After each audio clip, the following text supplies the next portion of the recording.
Assalomu alaykum, hurmatli kuzatuvchilar. Navbatdagi obyektimizdagi ish ham qizg'in ketib turibdi. Bu obyektimiz oldin efir kuzatganmiz Namangan No'rinkapida. Bordyorlarni quyib, zinapoyasini ham birinchi etaj zinapoyasini tayyorlab qo'ydik. Qisqacha ma'lumot berib o'taman bu zinapoyadan. Bu zinapoyamiz 6 pog'ona 33 ga 13 lik bo'ldi, chiqib tushishga osonroq bo'ladi.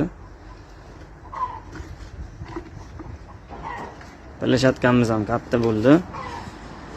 Armaturlarni karkasdan chiroyli qilib tashladi. Bu plashadkamiz katta bo'lishidan maqsad ikkinchi etajimiz mana shu plashadkadan chiqish bo'ladi. Ikkinchi etajimizga mana karkasdan chiqarib qo'yganmiz. 120 chiqib, 120 qaytadi. Tepada ham yana plashadka bo'ladi. Xizmatlar bo'lsa, nomerimni qoldiraman, o'zingizning aloqa chiqaverasizlar. Shunlarni sifatli qilib qo'yib beramiz, xudo xolasa. Podvalni ham bordyorlarni quyib qo'yganmiz. Mana bu podvalimizga ham zinapoya bor. Mana uni ochib qo'yganmiz. Shu ochiq joydan aylanib tushib keladi. Podvalga mana. O'zingizlar ishimizga baho beraverasizlar. Xizmatlar bo'lsa aloqa chiqaverasizlar.